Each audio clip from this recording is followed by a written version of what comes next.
Thank you. Thank you, Cynthia.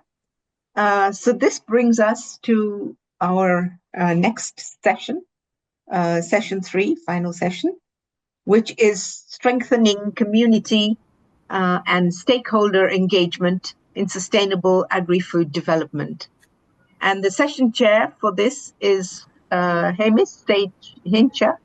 He's from FSPN Africa. It's an NGO.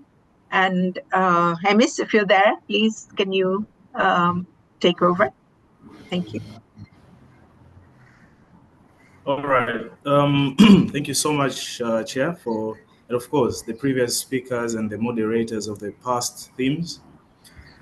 It is an honor to chair this session, number 3. Good morning, good afternoon, good evening, everyone.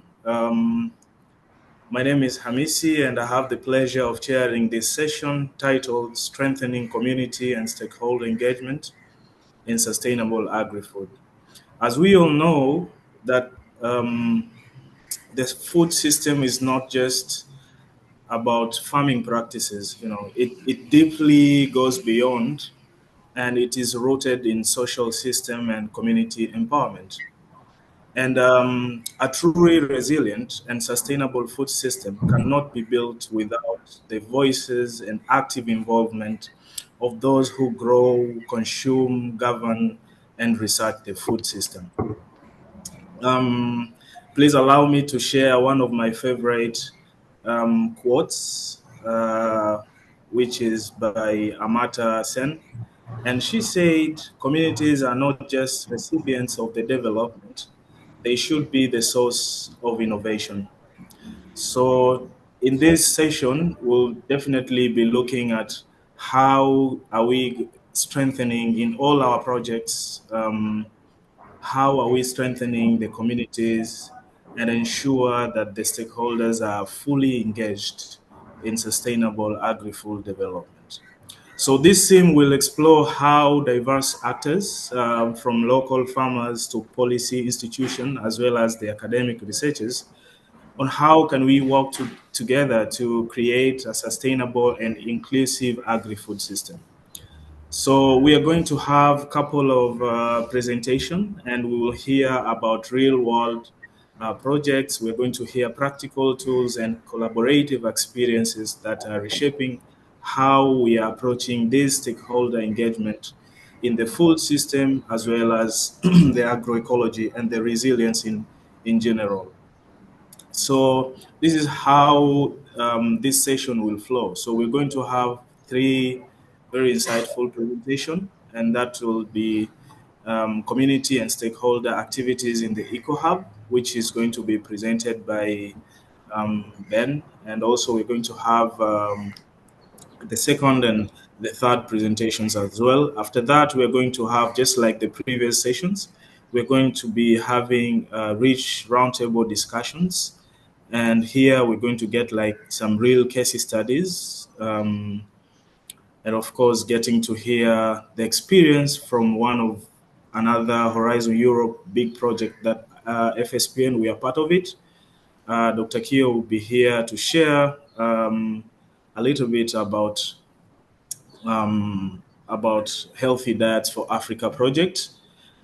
So maybe without taking much of your time, let me invite our first presenter who will take us through how the EcoHubs are mobilizing communities and empowering them through participatory learning, innovation, and advocacy. And as we are inviting the first presenter, who's Benedict Isiaho from FSPN, I think I would like to invite him with a quote by Hepburn, which says, "To plant a garden is to believe in tomorrow." So I think if without a community, so here the community is like a garden, and the achievement of involving the community is future fruits that we're going to enjoy tomorrow. So Benedict, the floor is yours. Welcome for the first session. Thank you. Thank you, Mr. Hamis, for that warm welcome and elaborate introduction. So I will invite Mariana to help me share the presentation. Sure. Yes. Good morning, good afternoon.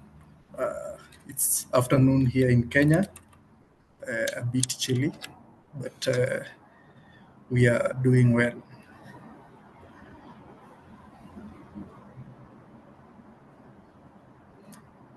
So if you could, yes. So thank you. My name is Benedict Isiaho.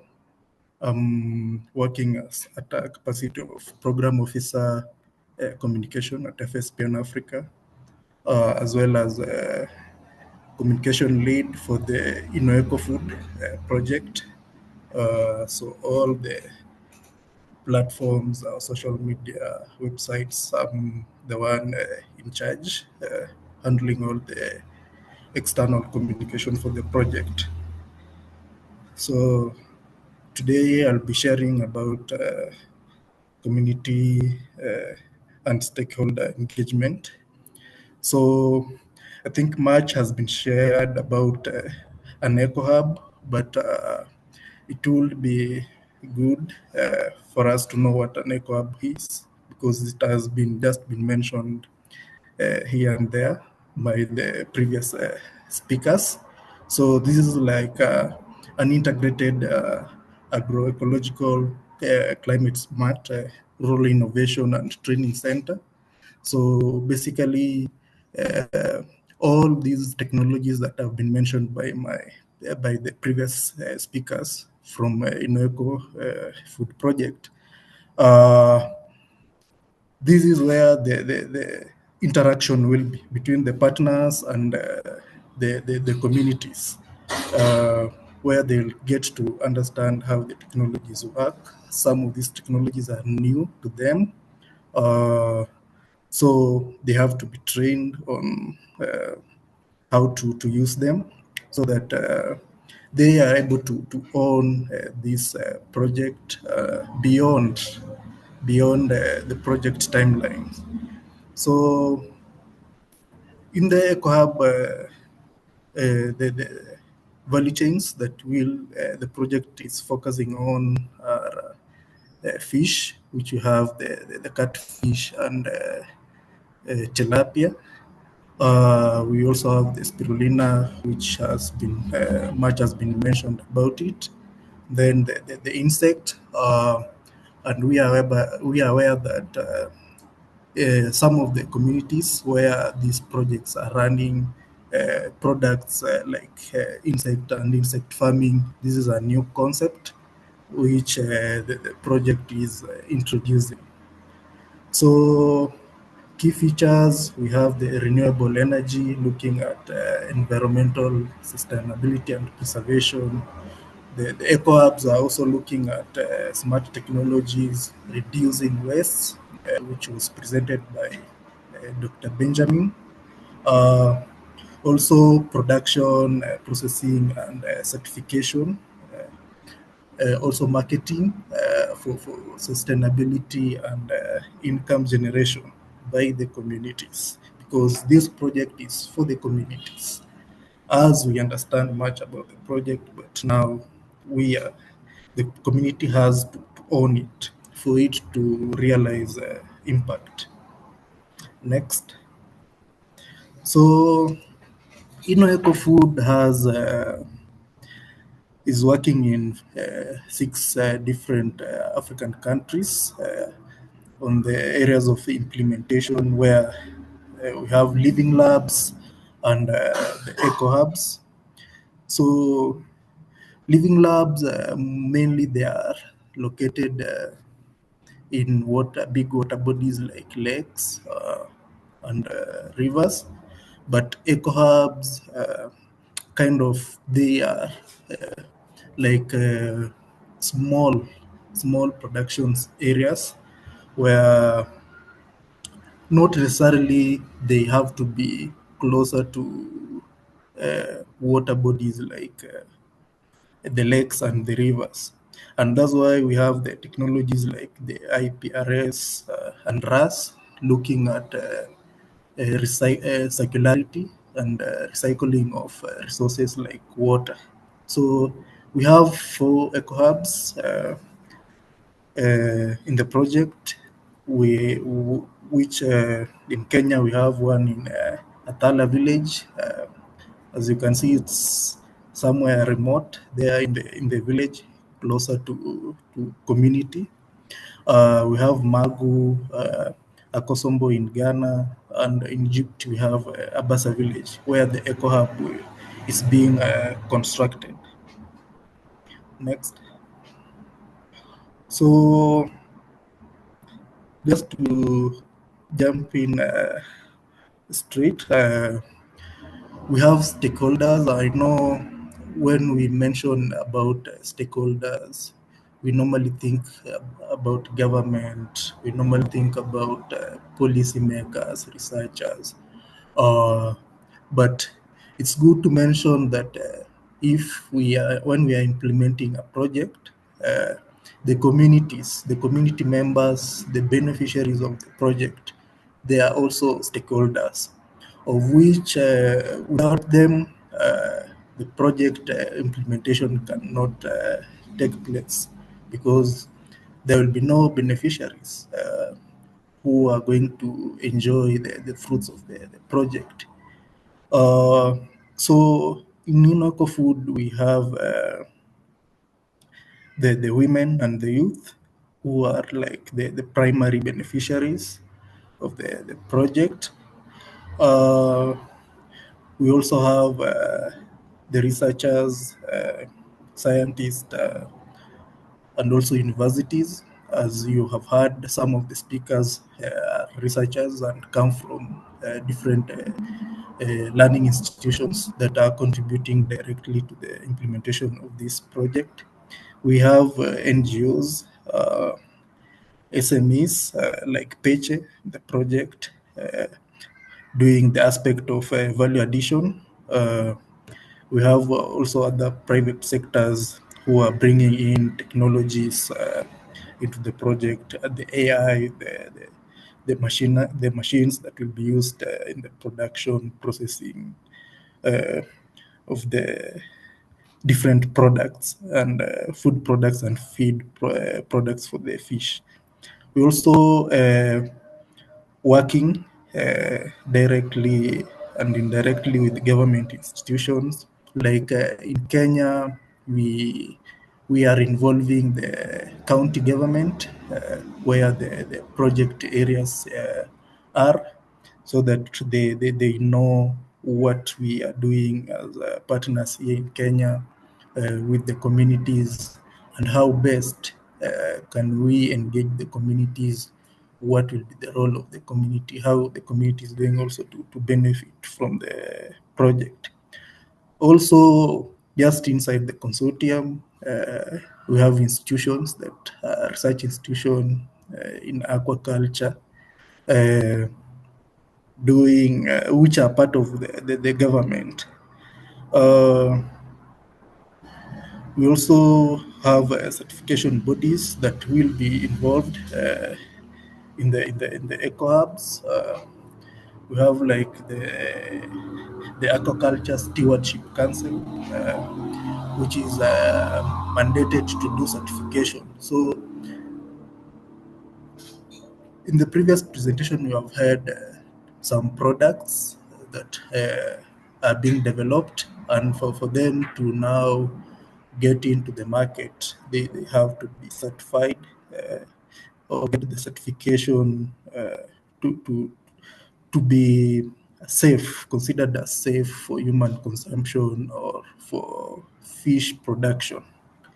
We also have policy entities like the Joint Research Commission, JRC, from the European Commission, which is mandated or responsible for helping this project come up with some policy recommendations that will spearhead the adoption of some of the products that will be developed as key products for a source for food sources in terms of protein,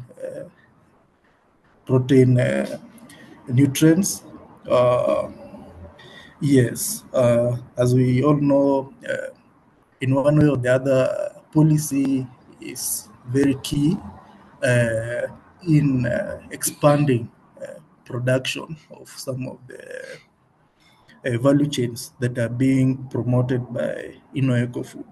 Because as I mentioned earlier, we have these products are new.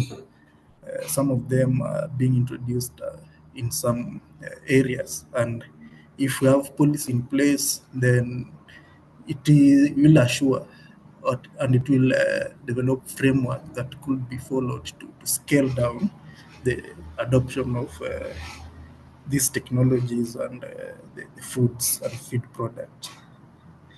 Next. So, having mentioned some of the stakeholders that we have in general in the contributing to EcoHub, we have the activities. So these are some of the activities that different stakeholders are playing at the EcoHub in terms of from the project side and government institution and the private sectors and the NGOs. So we have the training and capacity building.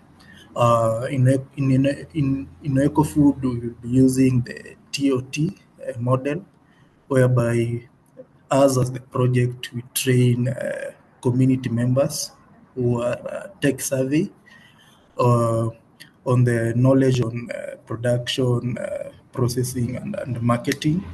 And since now these TOTs are from the community, it is easy for the community to buy in the project idea and spearhead or be willing to contribute to the project to realize its goal, which is to benefit the communities and the community members. So the TOTs will be trained on the complex production processes and all that, and they will be trained on how to simplify the knowledge to community members, if possible, translate where necessary, considering we are working with the project is working with women, and some of them need this information simplified to them for them to understand, practice the information and the knowledge that they have received from the training. Also, we have agroecological farming. This will be done hands-on. The TOTs with the support of partners, different partners, will spearhead this so that everything is done smoothly and they are able to adopt and own the practices. We have processing and product development. ECOFood project will involve the communities in doing the marketing of the products, training them on the different innovations and the value additions, introducing new components that they can help them to make better products that will, at the end of the day, enhance nutrition and food and nutrition security, but also help the products gain market acceptabilities. And if a product gains market acceptability, it will be like a source of income generation and profit-making business to the community members who are the youths and the women in this case. Also, we will be enhancing market access, adopting digital marketplace for the communities to expand the products and the product reach the market, so that it's not just around the project areas or where the eco-hubs are. We want this product to get to the level of even going to international markets as innovations from the eco-hubs. Also, we will be helping them to get certification and compliance, the food safety aspects, and all that. So these are helpful for enhancing consumer assurance on the products that have been developed. Yes. Next. So now, what will be the role of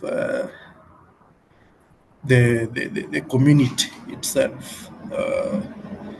So now that the community is contributing in helping us to understand what works and what does not work, so that we don't just assume this is what they need, the youths need, or the women need from the project or as a solution. So we have been engaging with the communities to understand the knowledge gaps, what they need, the solutions that they are interested in, and at the end of the day, this is helping us to know how to package the information that is relevant to realize or encourage them to own this project. We are also working on enhancing digital literacy. This is to democratize access to information. Most of the time, we find that information is with us, people who are in researchers and all that. But how do we make this information to be accessible by uh, the last mile community members? So we are doing this through a community virtual hub to just support the EcoHub to enhance access of information on the mobile phone. So we have already have developed a platform called Community Virtual Hub, and it is on the Play Store. We will share the link. You can download it. So the Community Virtual Hub is being used in two projects that we are participating in, the Health Diets for Africa and INNOECOFOOD, with the sole purpose of enhancing information access and knowledge access on production, marketing, and processing of different value chains. So for INNOECOFOOD, we are working on getting the information available on the platform. But for healthy diets, we already have some content there where all different food actors can access and read or listen. So the platform also has a place where, or a button where someone can just listen to the lessons while doing other activities of flexibility. Also, the community will be taking part in food fairs. We have said that we want these community members, the women and the youths, to own these innovations and promote the innovations through a snowball effect, whereby even the people who are not participating in the project can be able to adopt some of the innovations at different nodes. Some can adopt at processing, some at aggregation, because they understand how to preserve these food products. Some can adopt the products at marketing level. Also, to enhance food security and nutrition security. We will train them on the importance of these products, the value chains that we have, and food and feed products, on how they are contributing to the nutrition, household nutrition, and access to food and healthy food products. So at the end of the day, we want to ensure that at the end of the project, and through the project, we walk the community members on the entrepreneurship journey, from production level to processing to marketing. And now through this, some of them can adopt at different angle and understand how each dimension or each package can help them to generate income and sustain their household, and as a group also sustain the EcoHubs as something that is a resource to them where they can learn throughout. Next. So we have some partner organization. I've just categorized them, and some of the roles they are playing in the EcoHubs. So we have conducting of workshops and training on the business models, production. We have that is FSPN, game free Tafirikla, providing technical expertise, and also installation, construction of the EcoHub, installation of the IPRS and the RAS systems. Also, they are working on installation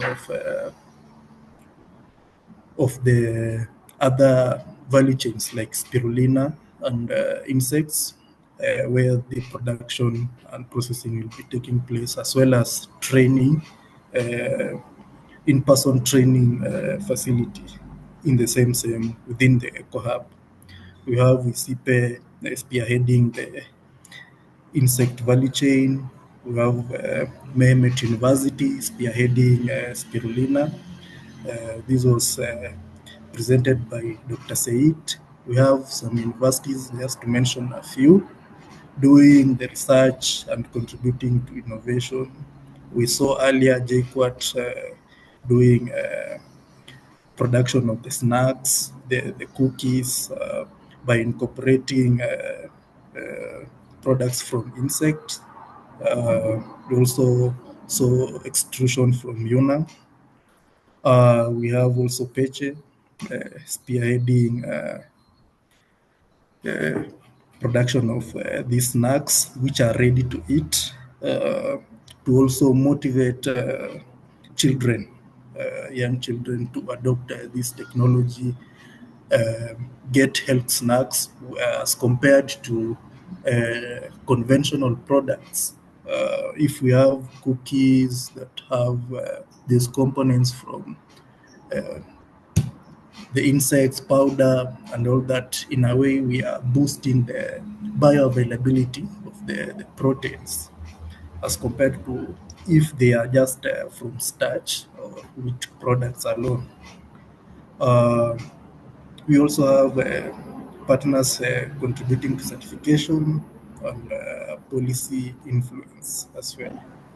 Sorry, Mr. Ben, if you can wind it up. Yes, please. Next. So the expected impact, we are looking at training 5,000 women and youths on production, quality, food safety aspects. We're also looking at increased food production on fish, spirulina, and insect, and also enhanced income generation and local business development. Also food and nutrition security. Next. So long-term sustainability, we are encouraging and inviting public-private partnership to improve sustainability of the EcoHubs. Also, stakeholders where we are involving communities as shareholders of these EcoHubs so that they are able to manage them and maintain them beyond the project timelines. Also, we are training them, we'll be training them on the business model that will enhance the operation of the project, of the EcoHubs beyond the project timeline. We also have the virtual hub, which is cvh.africa, that will have the information on production, processing beyond the project timeline. Next. Conclusion and call to action. EcoHubs are innovation and drivers for rural transformation. We need to support them and encourage the adoption beyond the project areas that we have in the project. We also need to have a synergy between communities to ensure success of the EcoHubs, as well as we invite you to join the INNOECOFOOD project to scale the impact. Yes, for more information, you can visit our website and also connect us through our social media platforms. Yeah, I would like to end there and thank you for listening, and also want to appreciate or send our regards to the funding authorities, which is UKRI and European Union, for supporting this initiative. Thank you. Back to All you. right. Thank you so much, Benedict. That was a great presentation. And I'm glad that you've pinpointed the importance of having the stakeholders and the local communities throughout the project engagement. And as you were mentioning, and I think even the previous speakers have been talking about the eco hubs, and I think it's also equally very important to bring it out that we also have the living labs, which also do quite similar role. And they are all, the eco hubs and the living labs are all innovation drivers for the rural transformation. And I'm also glad that you've pinpointed on how the synergies of the stakeholders in the community acceptance are driving through the attainment of the project deliverables. So thank you so much for taking us into that. And I think it's high time to invite the next speaker, who's going to take us through acceptability of novel, nutritious, and safe food products in selected African countries. And the presenters are going to be either Dr. Agnes Masawi or Dr. Margaret Masete from Kerere, Uganda. So you have 10 minutes to take us through. So I don't know who's speaking now. Dr. Agnes Masawi or Dr. Margaret Masete? I think it's Agnes. Mariana, do you have Agnes's presentation? Yes, I have. I can share. All right. Thanks. Maybe if you can unmute yourself and go ahead. Is Agnes there? Yes. Oh, yeah. Go ahead, Dr. Agnes. Oh, thank you very much. My name is Agnes Nandit Masawi, and yes, I'm presenting on the topic of acceptability of novel nutritious and safe food products in selected African countries. Presenting on behalf of Makerere University team, Pechi Foods, and Ghana. As a word of introduction, I know a lot has been talked about in a low and middle income countries, and nutrition actually remains a major public problem. And in sub-Saharan Africa, we have about 262 million people who are undernourished. And this problem is actually getting worse by the declining conventional protein sources. Yes, and hence the need to exploit non-conventional protein sources such as insects, algae, because of the minimal ecological footprint. Now, the insects are so many. There are so many species of insects that are consumed world over. But in this project, the INNOECOFOOD project, we are actually going to use crickets and algae. As my other colleagues have said, we are going to use spirulina, but we shall also use fish. Can I have the second slide? Yes, we shall use fish. Some of our partners are using fish waste because in fish processing, there's a lot of quantities of byproducts that are produced, such as fish frames. But in Uganda, because of the high cost of feed, most of our small scale farmers are actually not able to rear fish to the level that can be filleted. And so most of the fish, which is really stunted fish, is what is produced. And what we're doing in Uganda is to add value to stunted fish so that we can improve costs and actually encourage the small scale farmers not to drop out of this farming of fish. So in this project, we, as others have mentioned, we are using crickets, spirulina, stunted fish, carcasses. Why I'm mentioning carcasses is because other countries were also involved in this and probably they could have used carcasses. And we convert them into flour, then mix them with carbohydrates. We're using carbohydrates such as maize flour, millet, cassava, and on the side of Uganda, actually, we use fermented cassava, sprouted maize. So these novel foods are actually made. And how do we make the novel foods? Of course, with the help of a NutriCalc, we're able to come up with these novel foods. Now, the issue is most of these novel foods that are actually we are making are not so commonly consumed. So to increase their acceptability, we had to involve the value chain actors right from the onset of the project. Please, can we go to the next one? Next slide. So as you can see, we're having a picture of a number of community members. So we're having community engagement. The particular one in the middle that I want to probably say more about, the picture in the middle is a walk-in solar tent.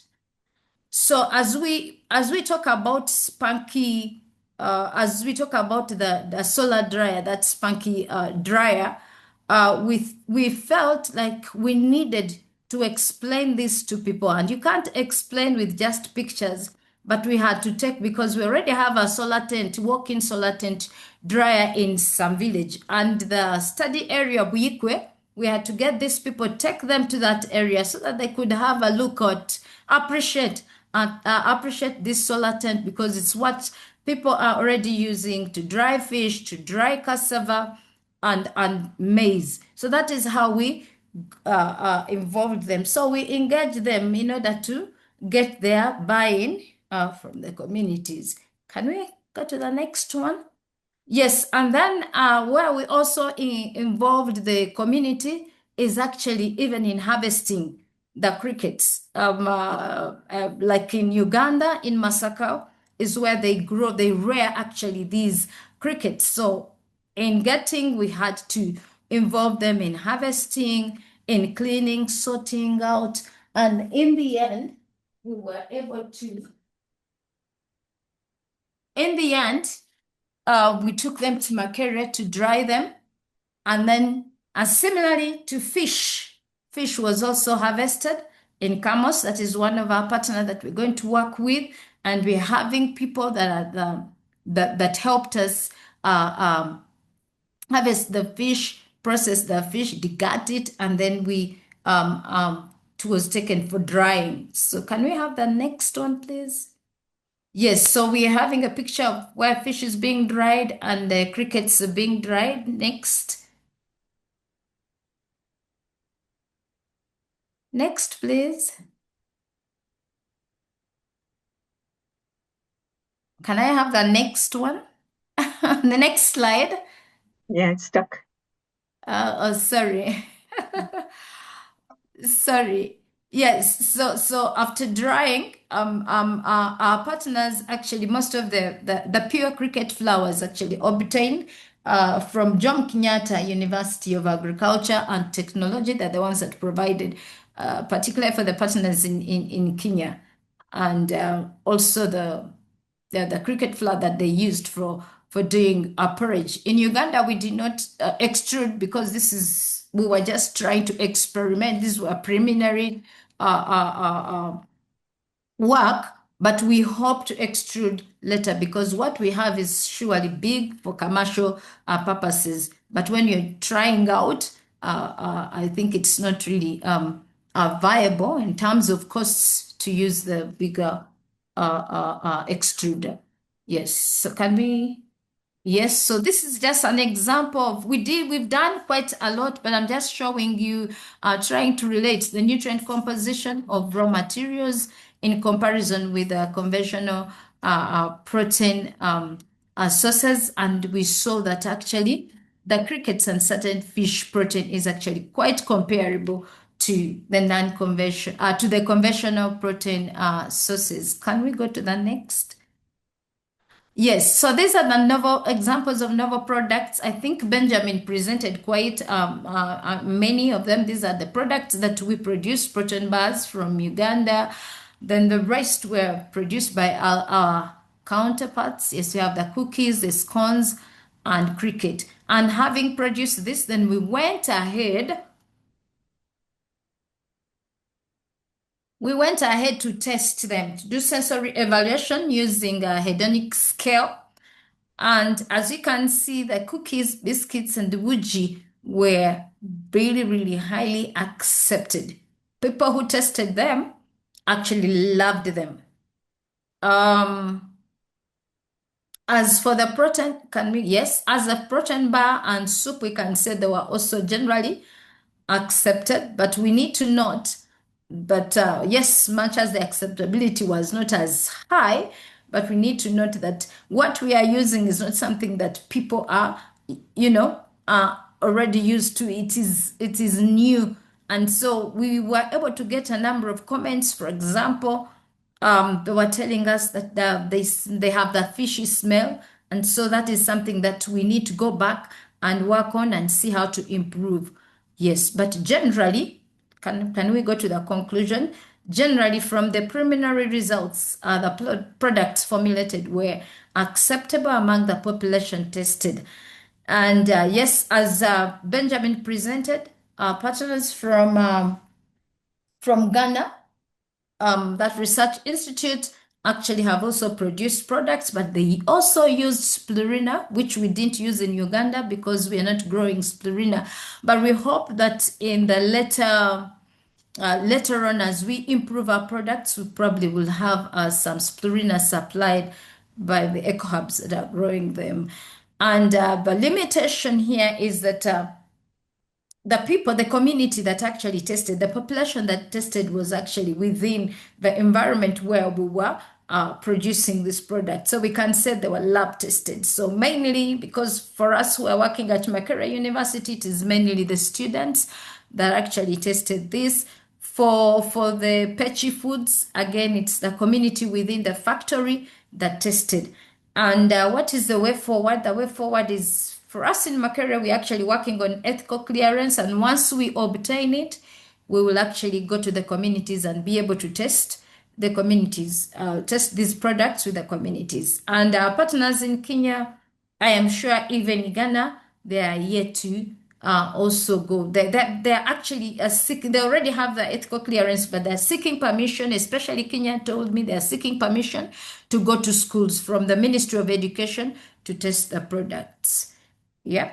And finally, I would like to acknowledge the funders, Horizon Europe Research and Innovation Grant, and then UKRI, United Kingdom Research and Innovation, for the funding this work. But I will also not forget the participating communities, yes, and then Jomo Kenyatta University of Agriculture and Technology for providing the cricket flour, especially for our partner in Kenya. Thank you very much for listening.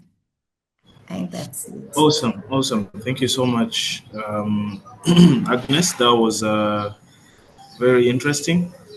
I'm glad that you've shown us on how you've engaged the community and also working together with the partner in order to get the buy-in from the communities. That was awesome. And also, thank you for showing us the dried fish and crickets. I almost broke my laptop to try and take it. That is why it was hanged.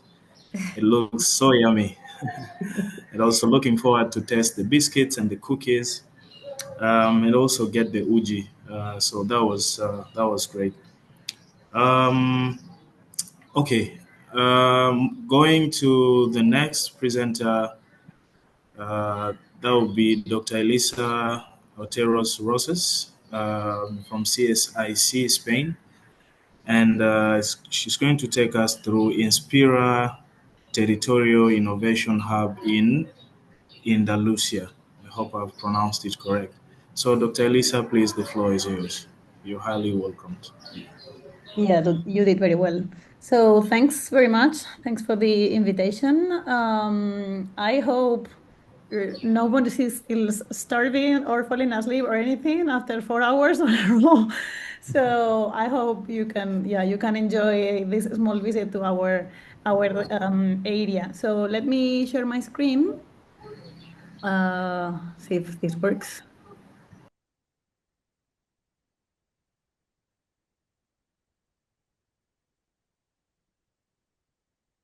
Okay.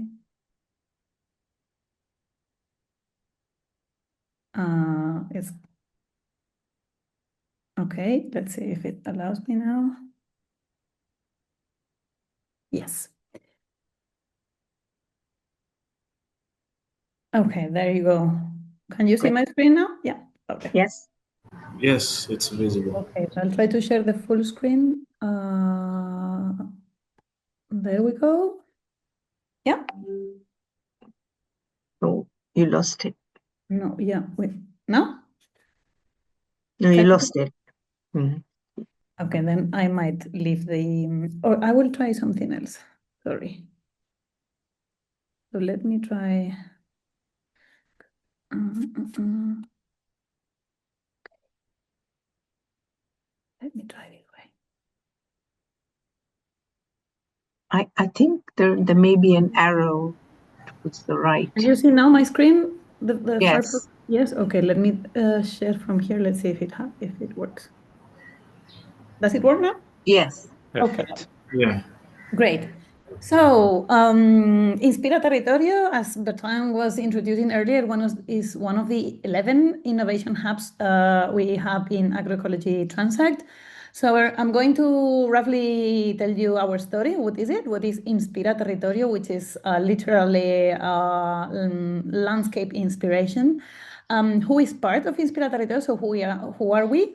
What are our objectives, and how in practice we are actually pushing forward these objectives. And you will see that when I was thinking about how to frame this talk about actors' engagement, is that we're not doing something and trying to see how to engage the actors, but it all is rooted and driven in a bottom-up way.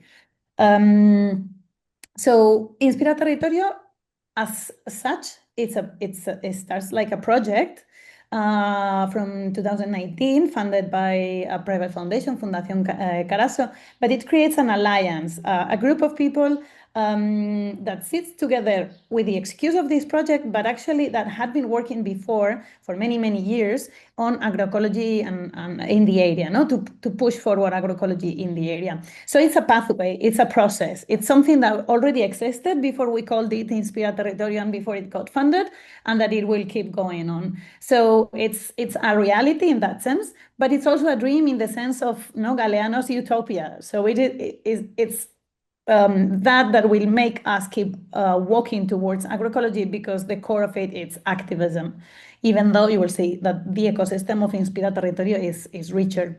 So we are working within agroecological principles and also towards agroecology as this utopia, one could say, no? We're here, if you see, this is Spain, the Iberian Peninsula, this is Portugal, this is Spain. So we are very close to Portugal in the southeast, in a mountainous area, where the most frequent landscape are agroforestry systems dominated by quercus, some pines, some olive yards also. So extensive livestock farming is the most widespread activity, particularly is the very famous ham that you might know about made from Iberian pig. We have also medium-scale market crops like berries and chestnuts, which are also exported internationally. And most of the farming is small-scale farming, because, as I was saying, this is a southern and very eastern region, a mountain region, so quite peripheral in terms also of the global north and Europe. There is also important harvesting of wild edibles, particularly mushrooms. So most of these small-scale farming activities for subsistence and for local markets or barter or just family exchange. It used to be an important area for fruit production, but it's not anymore. So who is part of Inspira Territorio? Well, I think we are a community as Inspira Territorio, as a team of people working together, but we all live here and we are part of the community, and some of us are farmers themselves. So we're like a community within the community. There is this core team of 8 people. I will tell the profiles later. Then we have an alliance in which some public administrations participate. And then we have the longer community, the wider community, with people from the towns, the farmers, with which we frequently, the network of pioneers, we call them, like all the people that had also and that keep pushing agroecology forward in the area. So we have initiations for nature conservation, for agroecology promotion.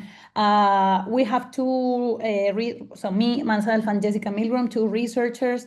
We have the local development group, and some municipalities have also participated and still participate in different ways. And the collaboration, the engagement of the regional agricultural offices. And it's funded, as I was saying, by Carasso Foundation. And in the last years also by Agroecology Transect. So what are our objectives? What is it that we are trying to do? Well, we dynamize processes and initiatives that support a local agroecological food system in this area. How? In 3 ways. By supporting production and transformation of agroecological products, by facilitating gatherings for training, for public debates, for strategic planning, and by raising social awareness. And all along this, as I was saying, there are 2 researchers and other co-researchers that are driving also participatory action research. So all the research that we are doing is based on the requests and the needs that emerge from this collective continuous work by the community. So in terms of, so how does it look in practice? No, this aerial picture is from one of our most beloved gardens, agroecological projects, is the Tierras del Múrtiga, which we visited with the team. So one of the first thing that we did was to learn from the history. What has been done here in the Sierra de Aracena in agroecological terms? And then we recorded all these markets, these other associations, these initiatives, to start building on the memory and of what had been done before, right? And then based on that, we did a first diagnostic on the agri-food system. So based on the domains of transformation conceptual framework by Colin Anderson and colleagues, we depicted what is happening with farming, with the landscapes, how is it looking, what are the challenges, and from that, other ideas or other needs of research also have emerged. So for instance, we have done a diagnostic on needs and priorities for agri-food transformation, because we realized that this area can only compete in a globalized and industrialized agri-food market in terms of quality. And for that, we need to retain as much value as possible locally. And for that, agri-food transformation is critical. So we have this line of work on trying to understand, support the creation of a local, public, and community-based and managed infrastructures for small-scale agri-food transformation. We have also characterized the peri-urban, these are called ruedos agrícolas, the peri-urban agricultural systems around the towns, which are irrigated by very, very ancient irrigation systems. And we have characterized how they are in one of these towns, what is happening, what are the challenges, and what could and would need to be done so that more gardens can put in commercial production. So there is part of the research that is social research, interviews, workshops, focus group, mostly participant observations, as I was saying, we all live here, secondary data analysis, and also within agroecology transit, we are running some ecological fit experiments in the chestnuts. So we have co-designed an experimental process with chestnut farmers in which we are testing some changes in soil management practices, and we want to see whether those can improve climate mitigation, climate change mitigation, biodiversity conservation, and socioeconomic resilience of the chestnut. So that's kind of transversal. But then we also have these lines of supporting agroecological production and transformation. How are we trying to do this?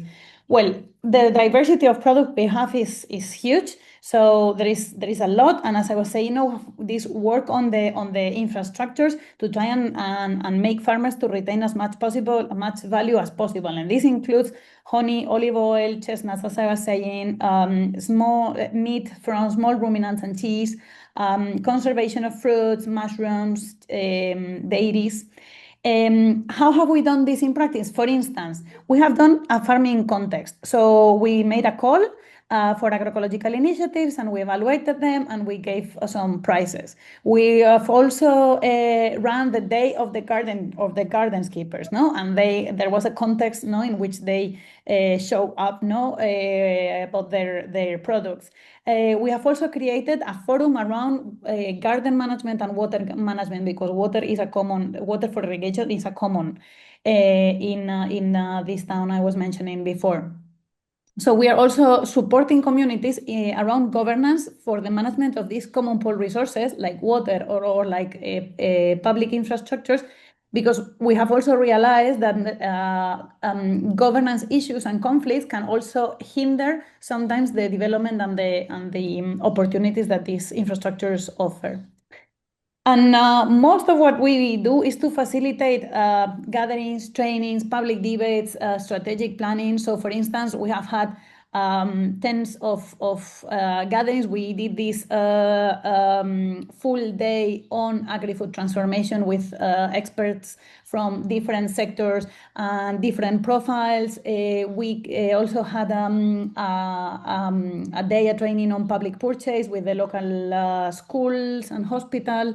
We have done several trainings on local landraces seed conservation and reproduction. Also on traditional animal systems, on olive, traditional and self-managed olive production, olive oil. So farm visits, show cookings, farmer-to-farmer exchanges. So this takes the form of different forms.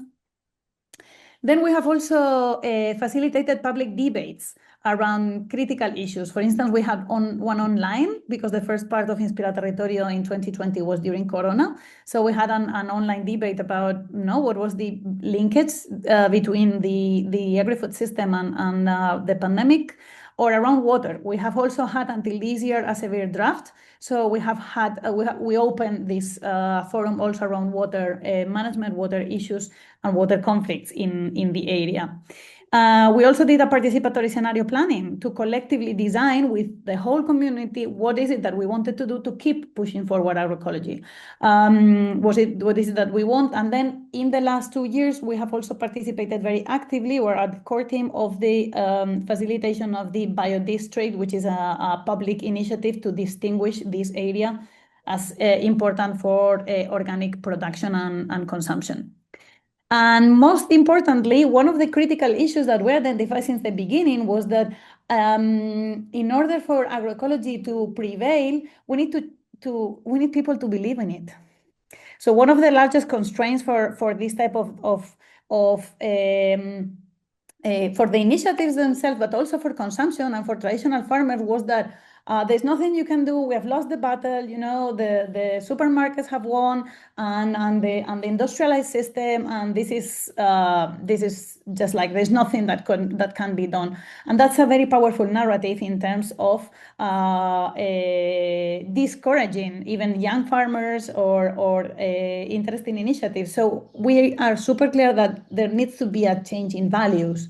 So we have had also a pool of activities related with social awareness raising in terms of public events. So we had this week of food, in the Sierra Aracena with debates, an exhibition, concerts, different. Also linking food with culture, with celebration, and with pride, We have created also materials to distribute, like brochures about eating local is seeding a future, or we have this map, which is now online on the website of the local development group about all the agroecological initiatives. So anyone can go there and see where you can buy meat or cheese or whatever where you can do. We also did a work on the mapping and raising awareness about the endangered breeds of livestock breeds that are in the Sierra.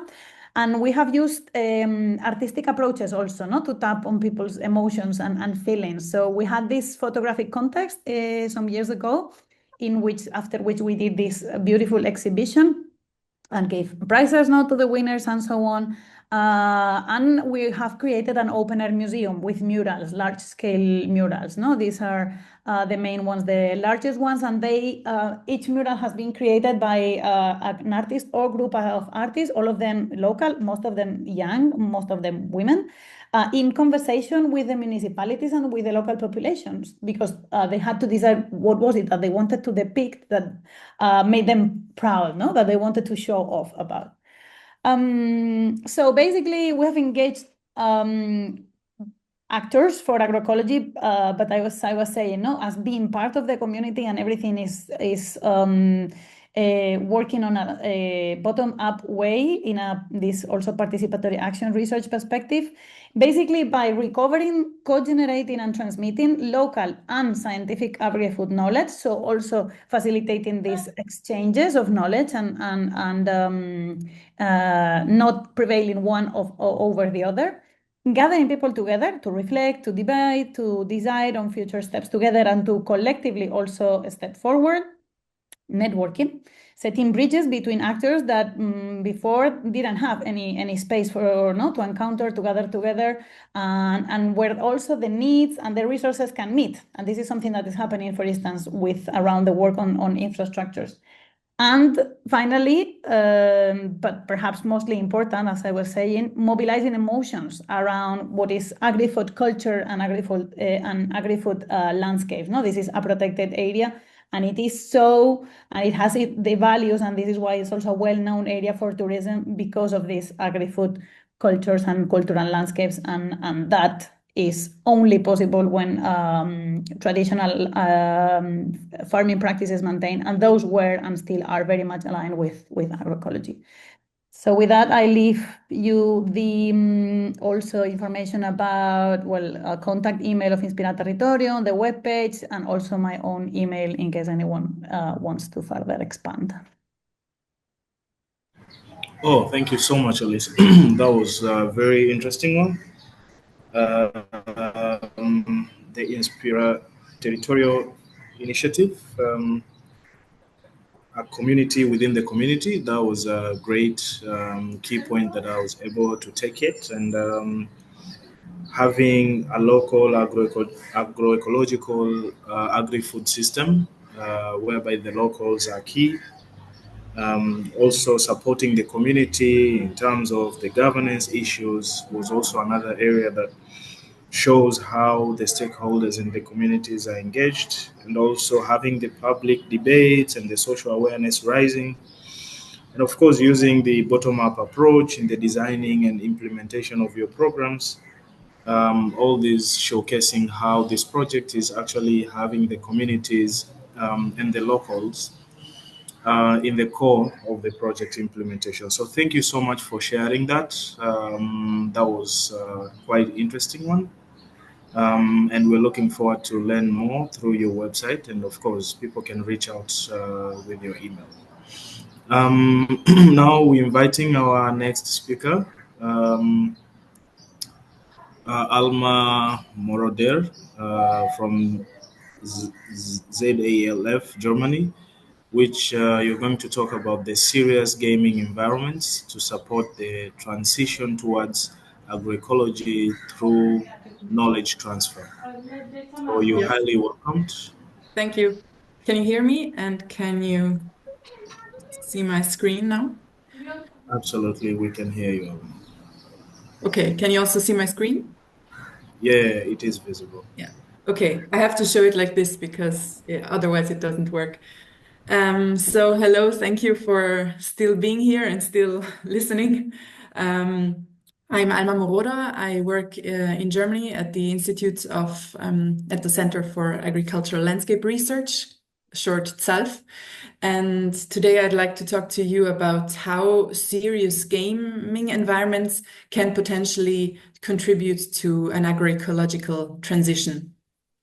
And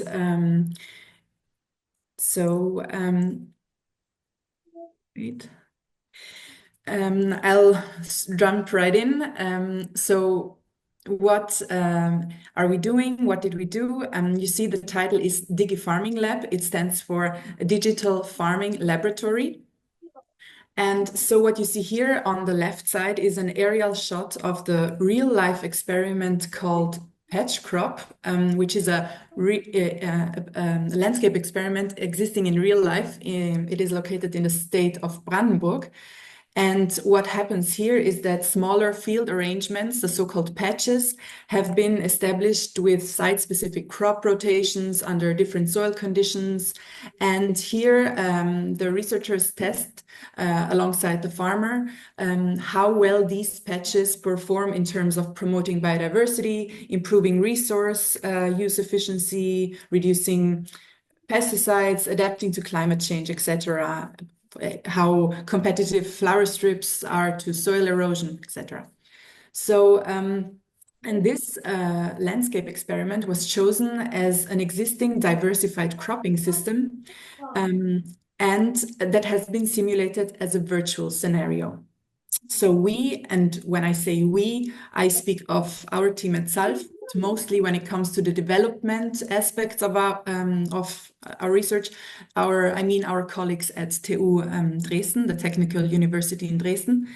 But we took this real life laboratory and developed a one-to-one simulation of the patch crop patches, which you see here on the right side. So what is the Digi Farming Lab? It is a serious game environment, and I'm gonna explain to you in a little bit what serious games are, which simulates diversified landscapes. And like I said, it is based on one hand on the landscape experiment Patch Crop, simulating these patches, like I just said, and it is also based on the extremely popular video game farming simulator. I don't know if you've heard about it, but it is really an extremely popular game, especially among the farming community, but also beyond. And our Digi Farming Lab environment was embedded into this already existing game. So next slide. What are its main components? no, sorry.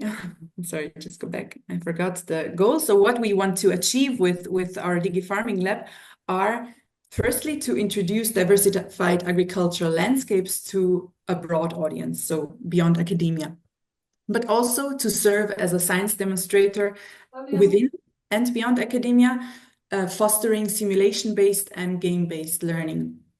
And then what we also could potentially see our DigiFarming Lab developing towards would be a digital twin, so a user-based simulation. I'm gonna explain those concepts in a little bit, don't worry. So the main components, sorry, I can hear someone. Yeah, how did we develop it? So the technical development was carried out by integrating this virtual environment in the existing farming simulator. And the farming simulator is a yield-based game where you can make everyday decisions about how, when to sow certain crops, when to harvest, when to fertilize, with what you fertilize, which pesticides to use, when and how, etc. And based on all of these decisions, you can make more or less profit. That's how the game works. So it is based on a pretty conventional type of agriculture. And what we wanted to achieve with the DigiFarming Lab was create an environment based on a bit more diversified, hopefully more sustainable type of agriculture with new elements compared to the original farming simulator. And you can enter this game and experience it by using the interface that you see here at the top. And in the DigiFarming Lab, we have a huge variety of crops, each simulated across up to 7 different growth and harvest stages and under different soil conditions. And then once you start the game and you're in it, then you can also use some different machinery that is also not there in the original game. These are examples for machinery. Here you see at the top left, you see the Nayo-Oz, but also the Feldschwarm at the bottom that are currently at the patch crop being used for mechanical weeding. And these are autonomous robots that show an alternative to the larger scale machinery that is more widely used in Germany and in wide parts of the European context.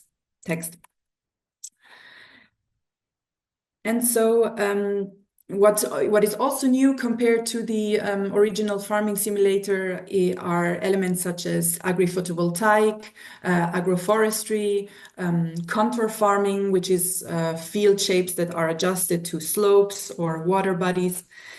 And since there are also many relevant aspects to agroecology, and also specifically about diversified agricultural landscapes, which cannot be easily implemented and communicated through game functions and elements. All of this missing and additional information was implemented in 5 so-called focus areas that just show or serve as science communication spaces that contain all of this information. So far, only the first of these 5 focus areas has effectively been implemented, the one related to chemical pesticide reduction, which contains like information on hazards and risks of chemical pesticides, on post-harvest and storage treatment, on mechanical weed control, etc. And you can enter this space. It's an interactive space, but you can mostly read about these topics. And the other 4 remaining focus areas are still under development, have not yet been included, but will be included. And you can see they are about biodiversity, site-specific cropping and precision farming, climate resilience, and economic competitiveness. So what is the conceptual framework that we embedded our work in? Like I said in the beginning, the DigiFarming Lab is a serious game environment, and serious games, that name already says it, it combines normative, educational purposes with gamification elements. So honoring competition, storytelling, and that usually strengthens the engagement and the motivation of the user. It is also a simulation, and thus it is believed to foster simulation-based learning. Sometimes also a higher knowledge retention is associated to simulation-based learning, because you can experience what you are learning and not only read or hear about it. And then, like I also said, we also have this idea that the DigiFarming Lab could eventually in the future be developed towards a digital twin, which means that the end users using the game would feed the game with actual real-life data from sensors, machinery data, etc. But for that to happen, that is a very difficult process. It would require secure data streams. It would be very difficult also to simulate more complex processes, more variables. So yeah, that is a future scenario, but not impossible. Here you can see again our conceptual framework, and also where we see the contribution of the DigiFarming Lab to agroecology, because that's what we are talking about today. And we see the contribution of the DigiFarming Lab to agroecology on two levels, and they're maybe not so straightforward, but I think you're all familiar with the 10 elements of agroecology by the FAO, and we see on one side this clear contribution to the element of co-creation and sharing of knowledge, since we believe that the game is a knowledge transfer tool, a tool which can foster learning, etc. And on another level, by informing the users, by its contents just being diversified cropping systems, we also see a certain contribution to the diversity element of agroecology, because that is the core of the game, are diversified, more diverse cropping systems. And what we did then to evaluate this, whether or not our hypotheses are true or not, we conducted two separate evaluations. We first conducted, here it says interviews, but it was a combination between qualitative and quantitative survey, I would say, with a non-expert audience, so with a broad public audience, and then a structured expert interviews, but also a survey with agro-ecosystem modelers. And they differed slightly, but the scope of both evaluations was to assess the usefulness of the DigiFarming Lab as a knowledge transfer tool within and beyond academia. Within academia, we mainly as the modelers, and yes. And what we found is that, we believe that the development and the implementation of the DigiFarming Lab has been successful, and the implementation into the farming simulator has worked. But when it comes to our interviews, our surveys with the non-expert audience, they do believe we have seen a learning increase, and they believe that while there are some challenges in the usability of the DigiFarming Lab, their overall knowledge, specifically on pesticides use, which was the first focus area, has perceived to be higher after playing the game and after doing the survey, but we've also found especially among the non-expert, among the expert audience within the scientific community, that while they do believe that it could be a useful tool to transfer knowledge or show scientific results in contexts such as conferences and scientific meetings, they see a very big lack in the DigiFarming Lab in its current form, which is that right now it doesn't reflect or doesn't simulate more complex interlinkages, correlations between more variables. So, for example, a flower strip, so planting a flower strip doesn't correlate or doesn't have any impact on yield, and neither does weather. So those correlations, of course, would need to be included for it to have a real impact, specifically, or for it to be used as a learning tool within academia or a knowledge transfer tool within academia. But these the scientific community also agreed on, and that reflects what the non-scientific audience also told us, that beyond academia, it's in its current form, it could work really well as a learning and knowledge transfer tool. So that is where we see the main contribution of the DigiFarming Lab to agroecology as a knowledge transfer tool beyond academia. But we still, and there would need to be further studies, of course, on that, on this potential to develop it towards a digital twin. But that, like I said, already implies that these more complex processes would need to be reflected in the game and simulated in the game. So that would be quite challenging, but yeah, like I said, not impossible. And we are now working on the publication on this. It's not out yet, but of course I encourage you to read it when it's out, if it's out. And thank you so much for listening. And I'll hand over to whoever is in charge. All right. Thank you so much, Alma. That was quite interesting.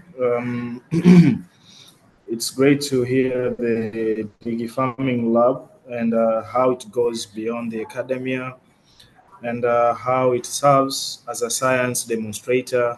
And I think it's also great that in your conceptual framework, you're looking at this to be also a learning ground on how you can deliver your targeted objectives.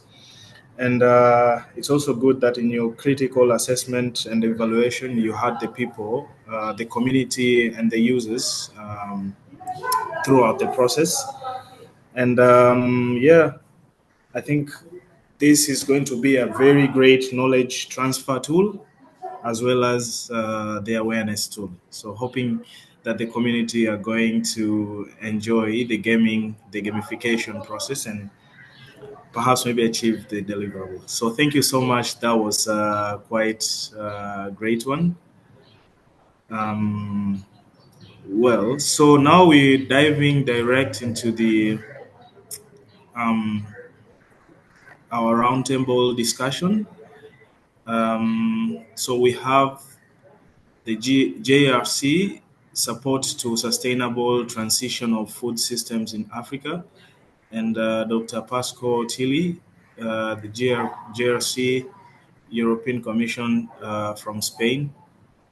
You're highly welcome. And as you're coming, I was just thinking while looking at the title of your presentation, and we're hoping that you're going to tell us what role can science policy partnerships play in supporting the sustainable transition of food systems in Africa.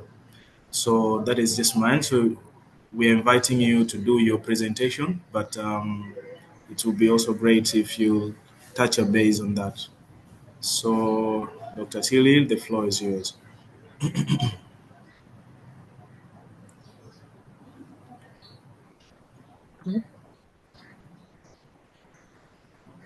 Hello everyone, I'm going to share my screen here.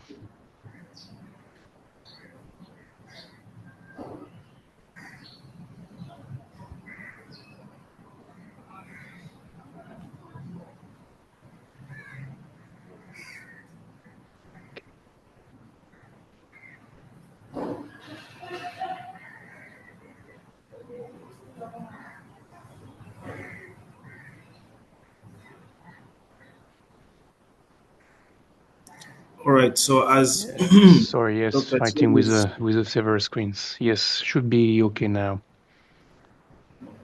yeah. All right. Yeah. Let me know if you can see my screen. Yeah, it's fine. Okay, Yeah, perfect. sure. It's visible now. So, good afternoon, everyone. My name is Pascal Tillie. I work at the GRC, the Joint Research Center. It's a research center that belongs to the European Commission. We are not based in Brussels, as most of the colleagues of the Commission, but we're actually in Sevilla, in southern Spain, not too far from the Sierra de Aracena, actually. So I'm here. Pleased to introduce the work that we are doing in support of the policy impact assessment and sustainable transition in Africa. So we call it the PANAP network. I will explain quickly, and I will show also some example of the different stream of work we are involved in. All this financed by our colleagues from DG INPA, so the International Partnership Directorate General, which is based in Brussels at the Commission, and who is in charge basically of all the funds that are supporting the cooperation and development in Africa, especially. Right. So what is PANAP? PANAP is a Pan-African Network for Economic Analysis of Policies. PANAP was established at the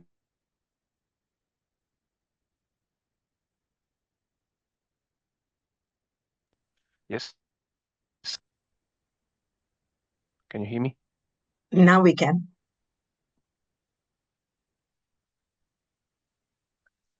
We can't.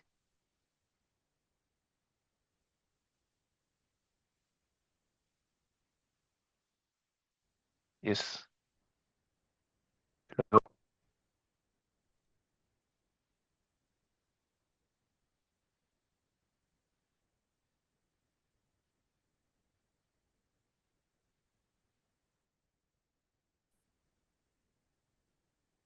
Hello, can you hear me? Now we can, yeah. You chair? Yes, yes. Now we can hear you, and we Hello, can see Miss. the No, screen. I can't hear you. Can you hear me now? Yes. Yes, perfect. Okay, sorry for this technical hiccup. So I was saying, PANAP was established at the African Union, European Union Agriculture Minister, the third one. So we're actually about to organize now the sixth one in also in Rome in June next month. But so it back in 2019, we had this first side event where we basically established the network, and what is PANAP basically. PANAP is a collection of or a network of researchers who are working to support the idea of having science supporting the policymakers in the area of agri-food policies, rural development, sustainable transition, and so on. So we have partners in many African countries. We are supporting them with capacity building activities, and we are also conducting some joint research projects. These together with FARA. FARA is our natural counterpart in Africa, so acting as we are here for the Commission. FARA is doing the same for African Union. So this is, for instance, a quick the logos of the different institutions who are partners of PANAP. So there, I'm not going to mention all of them, but we are especially active in Western and Eastern Africa, and also expanding right now in Southern Africa.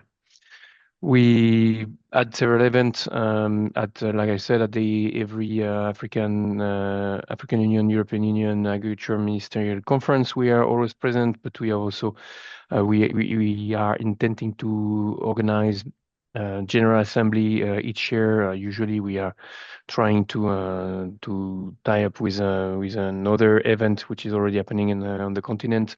So, for instance, next month we'll have the General Assembly of PANAP at the GTAP conference in Kigali, in Rwanda.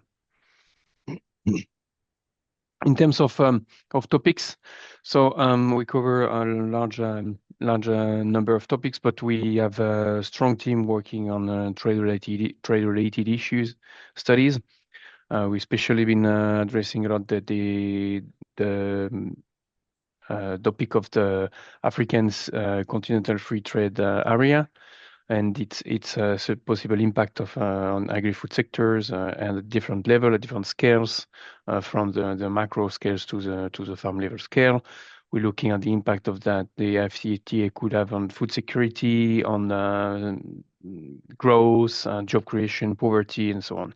And we have dedicated studies with teams present in Kenya, Tanzania, Nigeria, Ghana, Cote d'Ivoire, and Niger, where we are also conducting more focused studies of this free trade agreement. I'm gonna go very fast on this, but basically this is showing one of these specific study. So we have reports, we have a scientific publication, everything on the PANAP website. Like I said, we have also regional country-focused studies. So here a collection of the reports, the one in Ghana, then those others in Kenya, and so on. So this is again a macroeconomic analysis of the impact of this free trade agreement on several topics, basically. So just an example of one of the main activity PANAP is active in. Another very interesting large project we are also involved in is a sustainable cocoa program. So it's a totally different kind of approach here. We're working more at the farm level, or if you want, at the household level scale. This is a program that's financed by the EU, together with the European Forest Institute, the GIZ, and FAO. We are supporting a transition of the cocoa supply chain towards more sustainability, more sustainable supply chain. So which means first, economically sustainable for the farmer, so less poverty, but also environmentally sustainable, so less deforestation, and socially sustainable, so no more child labor. Those are the main topics. Of course, there are many. A transition towards more sustainable also practices, like for instance, adoption of agroecology and so on. So the GRC is doing this by collecting data, organizing survey, doing analysis, also doing some capacity building, modeling as well, and so on. More specifically, we have been conducting at the micro level a study on the economic analysis of labor, of the demand for labor in different production systems. So from the full sun to the agroforestry one. We are working also at the EUDR, European Deforestation Regulation, its impact at micro level, but also macro level. We are also engaged in a very in-depth analysis of the living income gap for cocoa producers in Cameroon, for instance.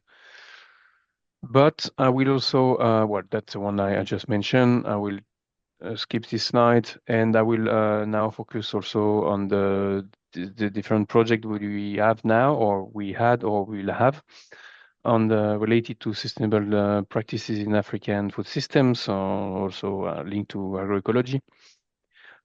We, for instance, been looking at the impact of the role of cooperative and also certification on adoption of good practices. So basically, we conducted a survey to so it's purely research. We conducted a survey to 1,700 farmers in Ghana and Cote d'Ivoire, and then we did some typical statistical econometric analysis to try to identify or to measure the impact of the membership to cooperatives and also certification schemes on the adoption of good practices.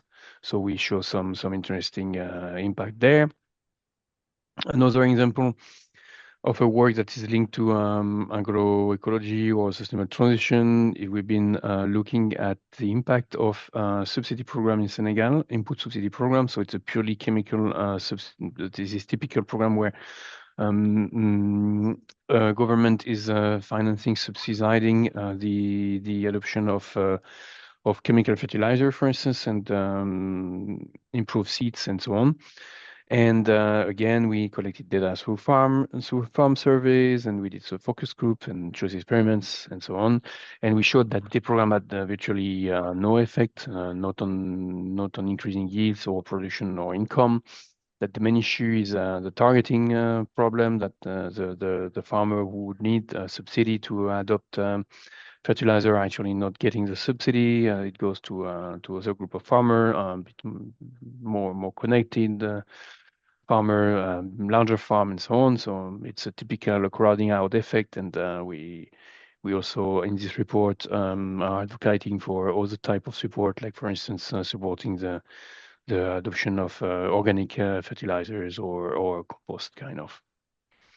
And we'll have next, or we're actually starting already very recently. Last month, we started a project where we want to, it's quite ambitious project, where we want to model different pathways for sustainable transition of African's food system, based on the on scenarios modeling at different scales, so at country scales, but also farm level scales, and with a strong component on engaging with stakeholders and policymakers, so to ensure that we are also based on the local network of stakeholders, and that with participatory approach we also managed to somehow involve the policymaker in the research agenda. And that's it. This slide about recent publication. You can find everything on the PANAP website. And with this, I thank you. All right, thank you so much, Pascal, for that elaborate presentation. I think it's great, the commendable work that you're doing in Africa, and I can say from the presentation, you've actually responded to my question. So thank you for that. Now let me invite Dr. Juliana Kio to share the experience of another Horizon Europe, which is Healthy Diets for Africa project, and specifically on the mycotoxins awareness in the community. So Dr. Juliana, please, the floor is yours. And as we are waiting for Dr. Juliana to join, kindly the the ToTs, maybe if I can read their names so that they can set up as Dr. Juliana is coming. We have Amelia Akinyi Omondi, as well as Ochieng Veronica Onyango from Kenya. They'll be sharing the experience of the EcoHub in Kenya. Also, we have Reham Abdulwahad and Mohamed Al-Zahabi from Egypt EcoHub, also sharing the experience about the EcoHub. So the EcoHub leaders, you can confirm if we have them in the room so that we give them the chance to also share. Dr. Juliana, I hope you're set. Thank you, Amis. All right. And hello, everyone. Hello. Thank you for your invitation to participate in this discussion. My name's Juliana Kio. I'm a researcher based at Kenyatta University in Kenya, and I'm a partner in the Health Diets for Africa project, which is a 6-year EU-funded project. And the project commenced 2 years ago. And we have FSPN here represented as one of the project partners. So at least we are 2 of us here in this forum. I'm actually delighted to participate and contribute to the ongoing discussion on enhancing sustainable and resilient agroecology.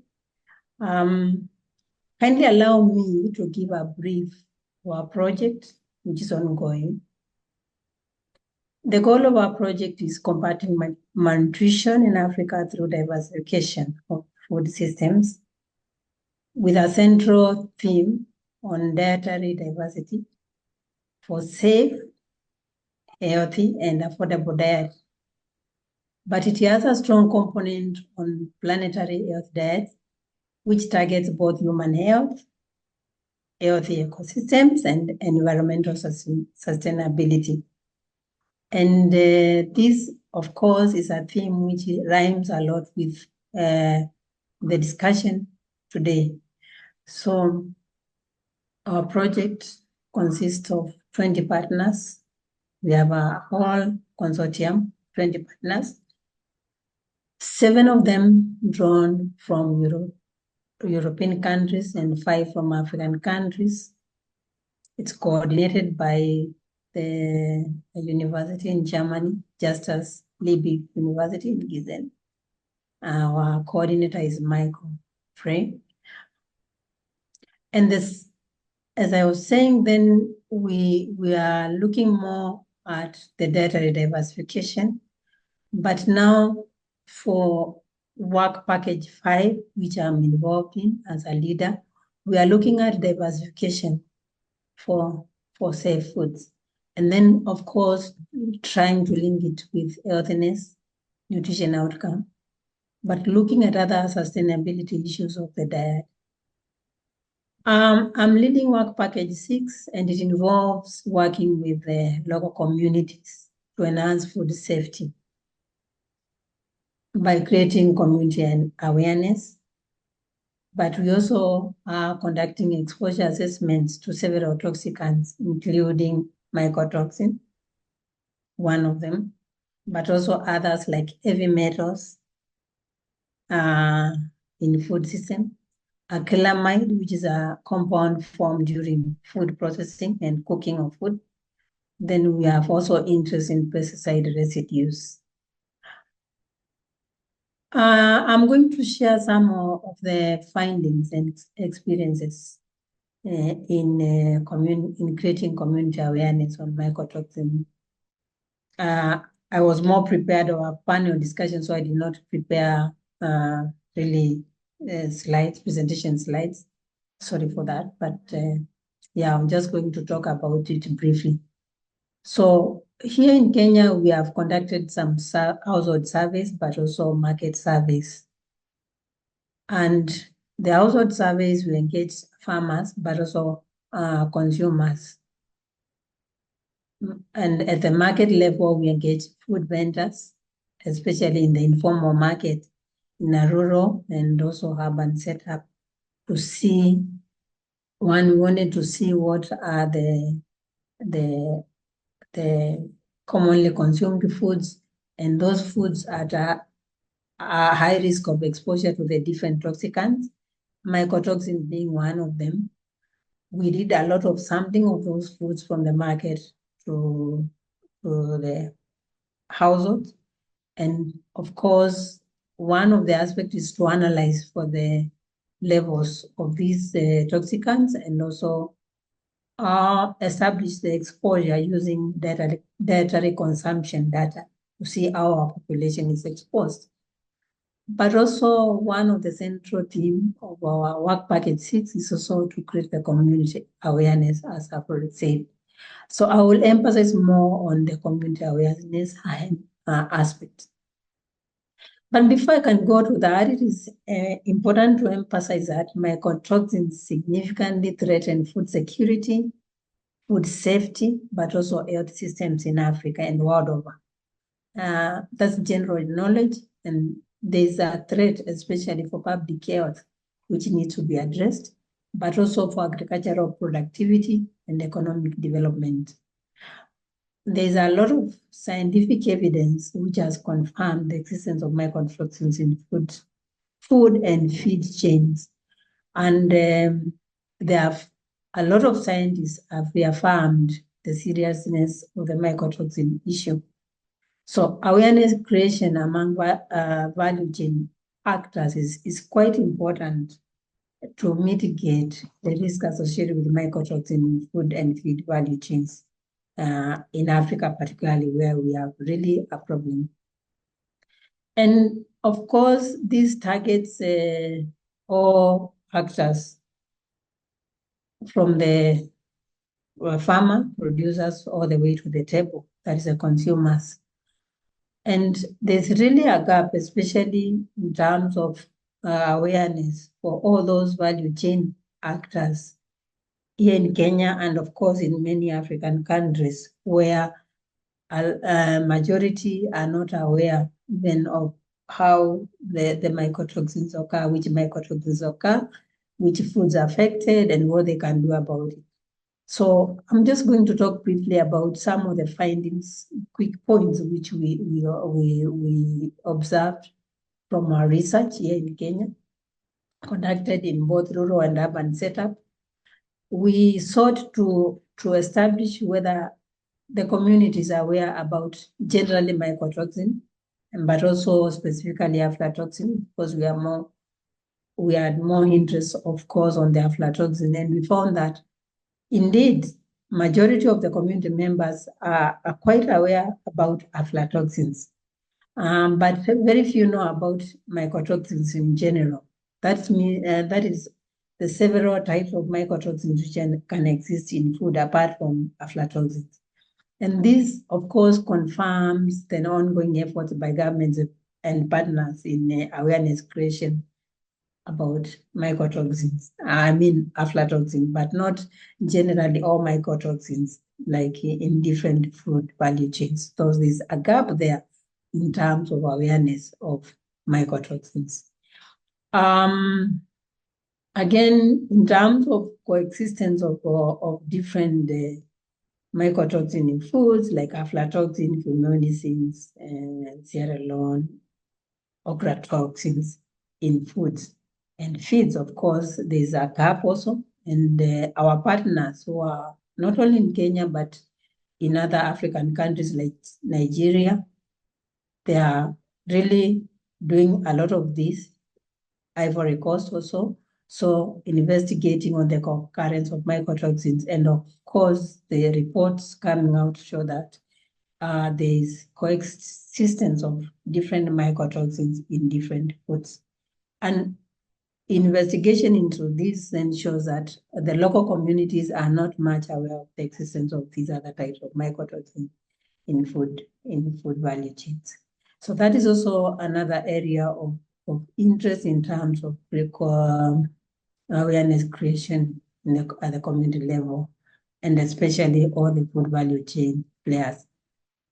When it comes now again to the contamination of foods, human foods, of course, and animal feeds, we established that very few community members are aware about pre-harvest conditions and harvesting conditions, and also post-harvest handling conditions which contribute to the contamination of the mycotoxin-producing molds.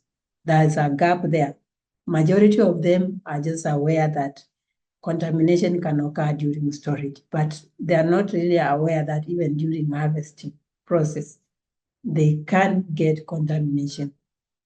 Our observation at the field level is that you find farmers sometimes, even when harvesting their crops, they just visibly contamination from the soil, from the especially like grains when they're harvesting.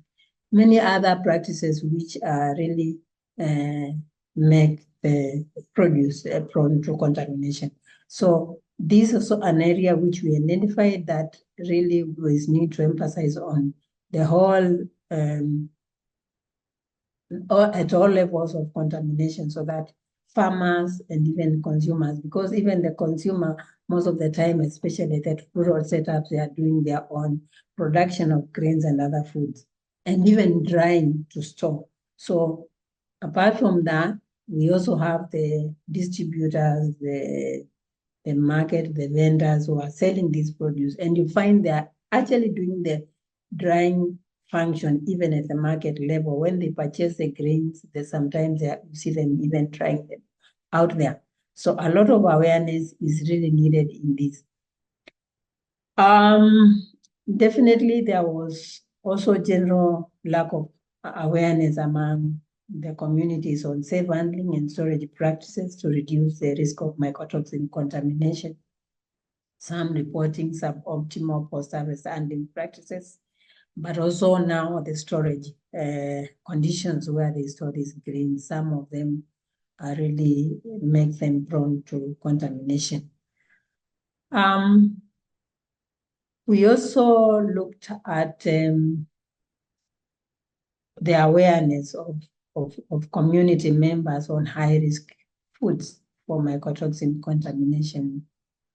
And generally, low awareness was reported by the participants in this research. When we investigated, they generally are aware that cereals mainly, and some mentioning legumes, can be contaminated by mycotoxins. But the general knowledge is that mostly it's cereals which are contaminated. They even don't even imagine that we are extending it to animal feeds. It's really lacking. So there's really a gap there, and especially again the link between animal feeds and safe foods.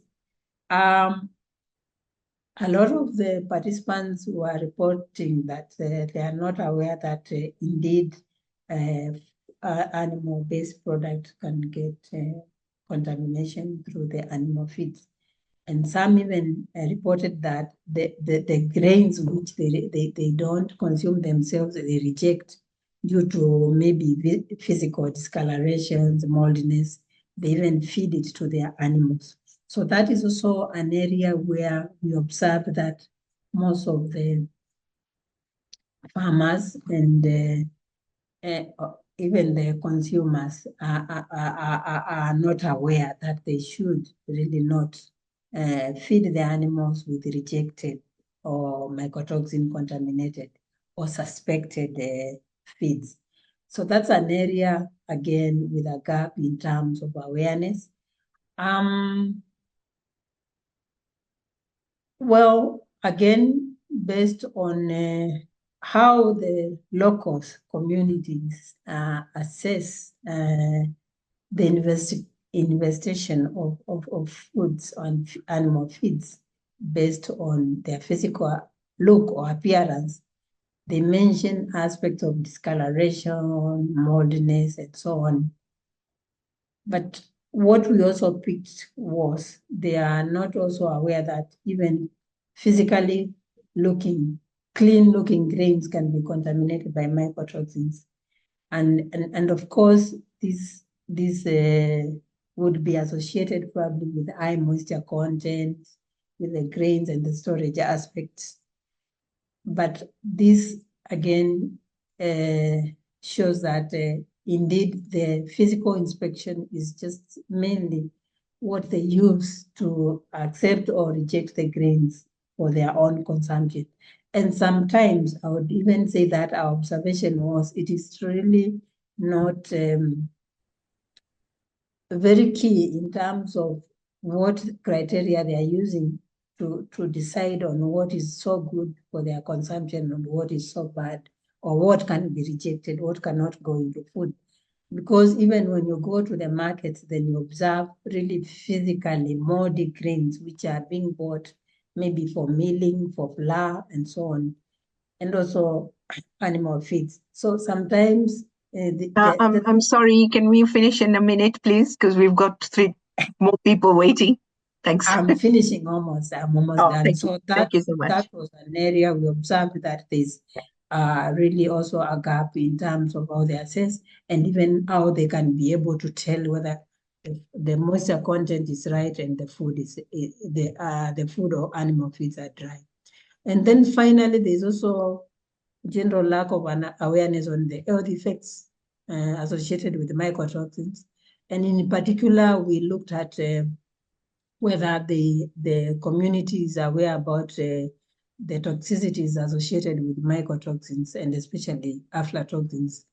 And most of them then were only aware that if you consume food containing aflatoxin, it can easily cause death, but not really particularly aware about the acute and chronic toxicities such as cancer or liver damage associated with those foods. And also they did not really, most of them did not know the effects which these mycotoxins have directly on the animals and and production.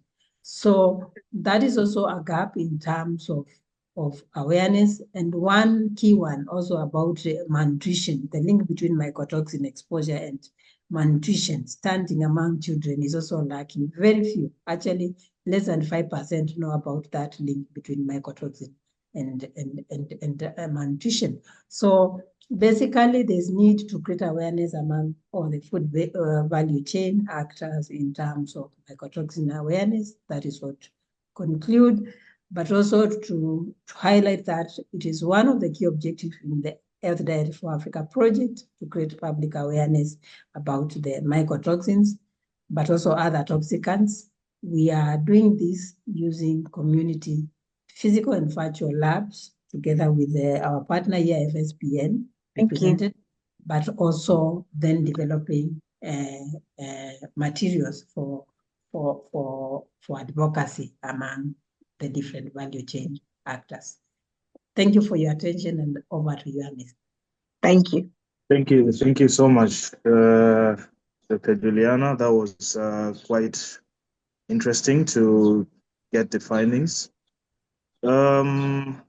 Without taking more time, maybe we have our ToTs. trainers of the trainers. We have Reham Abdul Wahab.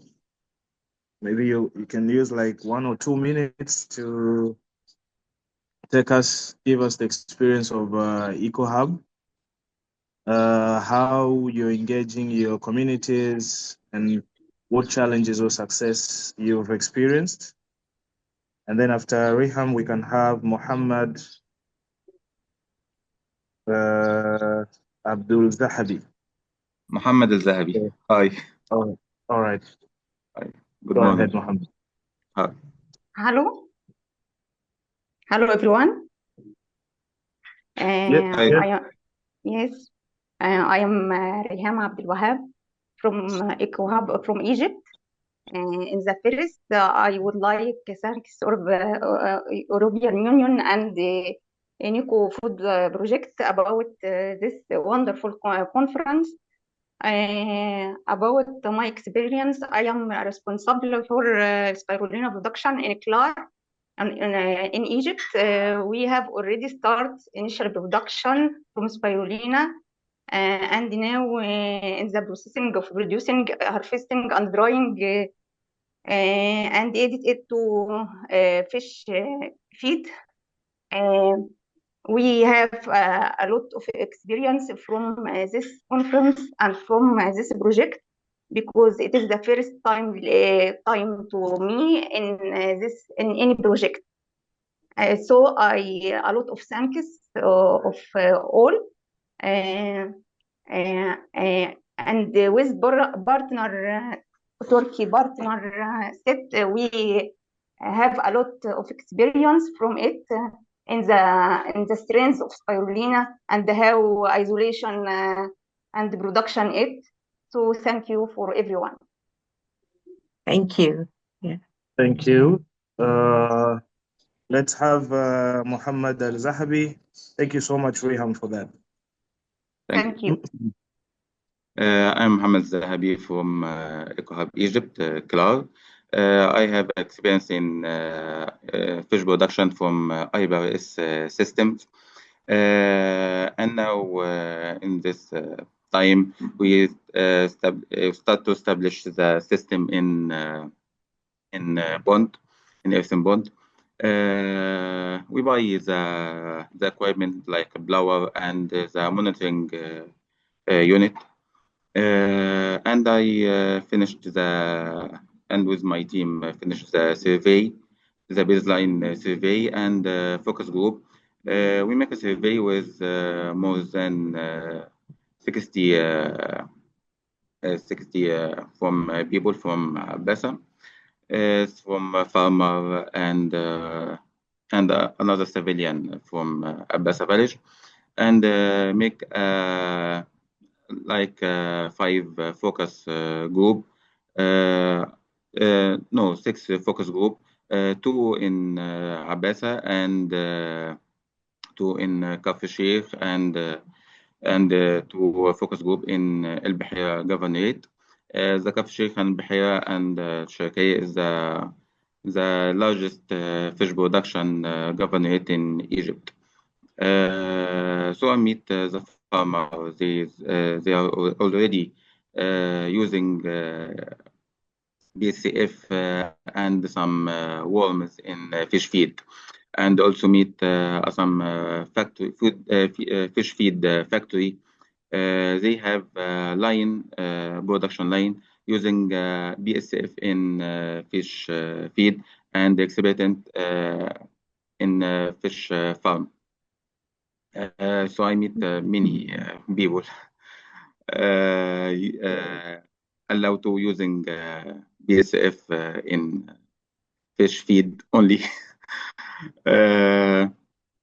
And I am happy to be with a part of this project, one of the team of this project.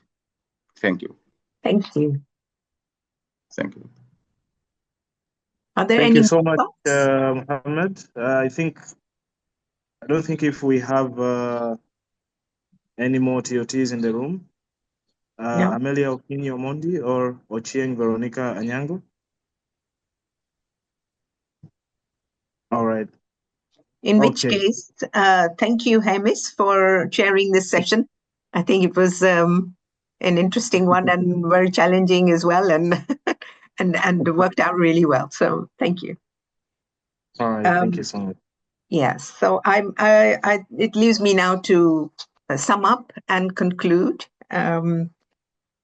So in the very compact time scale that we had, I think we exchanged an impressive amount of information on the three different but very complementary projects. The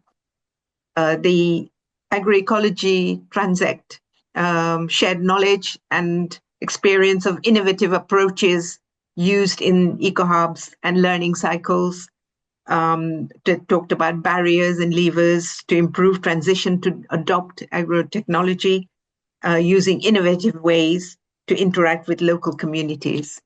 We then also had the other cluster project, D4 Ag-Ecol, sharing valuable information and fascinating information on digital tools and expertise, using sensors, virtual fences, automated tractors, and drones, and this amazing serious digital game to support transition to agroecology through knowledge transfer.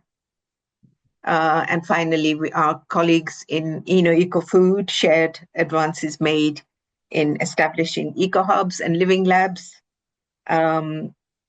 for producing sustainable, for the sustainable production of fish, spirulina, and insects, to have food which is safe and produced in a sustainable way to combat malnutrition and also serve the wider communities. We've also used advanced solar and digitally controlled powered dryers and extruders to make novel products hand in hand with the local populations. So we hope to make a huge impact on the nutritional knowledge and economic status of rural communities in Africa.